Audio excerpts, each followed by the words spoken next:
I'd like to chat with you briefly about the sum and direct sum of vector spaces.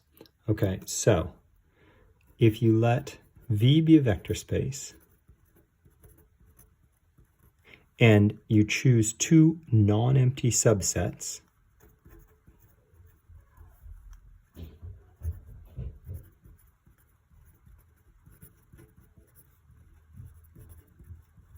let's call them S1 and S2,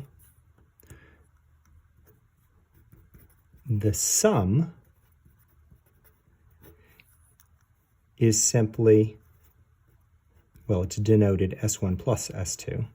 It's the set of everything that's an element of S1 plus an element of S2, such that X is in S1, Y is in S2.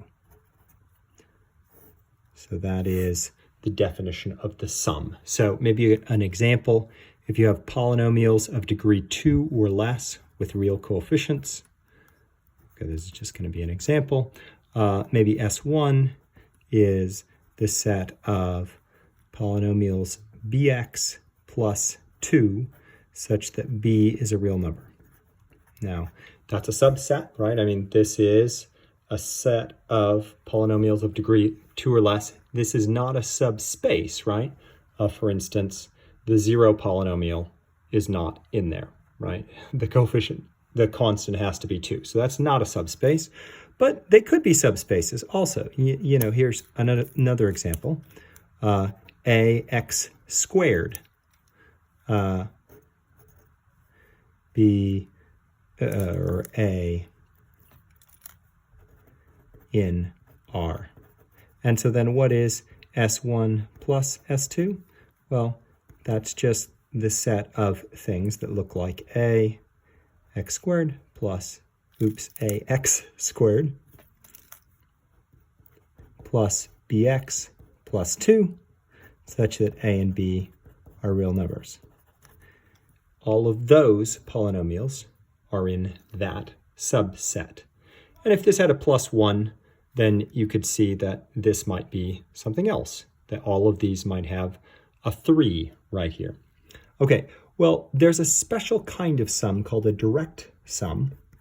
A vector space V is called a direct sum.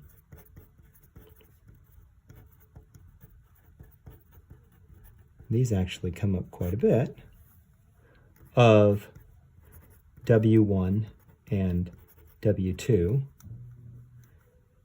if W1 and W2 are subspaces, so more than subsets. Now, subspaces such that two things hold. Okay, the first thing is 1, you need W1 intersecting W2 to be only the 0 polynomial. Okay, any two subspaces both have the 0 polynomial, but basically they don't overlap.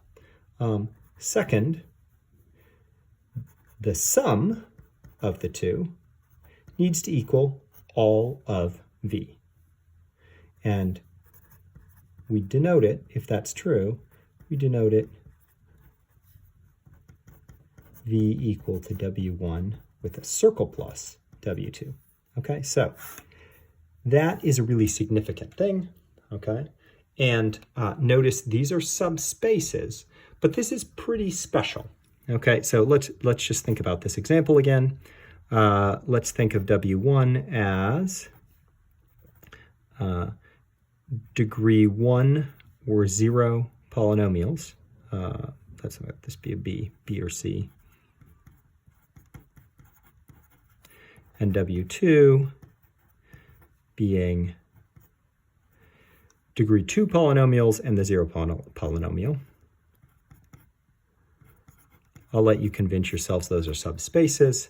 Let's just see these visually. Well, can you see that if something from W1, bx plus c equals ax squared, you can see that the only way this could be true would be then b equals c equals a equals 0. So the only way that these two polynomials could be the same is if all the coefficients were 0. So here's 1. Check that off. We're just seeing it. This isn't exactly a proof, but you could let this be an element here, let this be an element here, assume that they're in the other place, and go for it. Okay, well, what about 2? Now, notice that since W1 and W2 are both subsets of V, subspaces are by definition subsets, and V is closed under addition, W1 plus W2 is, and it could be equal to it, is always a subset of V. That's always a subset of V. Doesn't matter if they're vector spaces or if it's a direct sum or anything. It's always a subset. So what do we really have to show here? We need to show that really the other direction of this containment is true. An element here is an element there. So let's let ax squared plus bx plus c be any element of V can be written like that. Well, then I gave myself a fairly easy example. Ax squared plus bx plus c equals, I need to show that it's an element in W1 plus an element in W2. Well, this can be written as bx plus c plus ax squared, which is clearly an element in W1 plus W2. So that means 2 is taken care of also. So this is an example where you could say polynomials of degree at most 2 over R can be written as the direct sum of these two. Now, here is a problem that we ask you to consider. Okay, let there be 2 subspaces. Direct sums are really important, but this problem isn't about direct sums. If you just have the sum, is this a subspace that contains these 2 things? Well, think about this. How would you show that that's a subspace? You got to use the subspace test. You have to ask yourself, is 0 in here? Can you write 0 as an element of W1 plus an element of W2? If you have something that is x plus y, and you have something else that is, oh, I don't know, x hat plus y hat, so here are 2 elements in here, can you write that as an element of W1 plus W2? That would be the second condition. And third, if you have a scalar times an element x plus y, can you write that as an element of W1 plus W2? That's the subspace test. Then, to show containment, choose an element here, x, figure out how to write it as an element of that. Same for that. Okay, the second part of that, prove that any subspace of V that contains W1 and W2 must contain this. Okay, now how would you get started by this? When something says prove that any, I almost always say, well, we've used up V and W, so let's let U be a subspace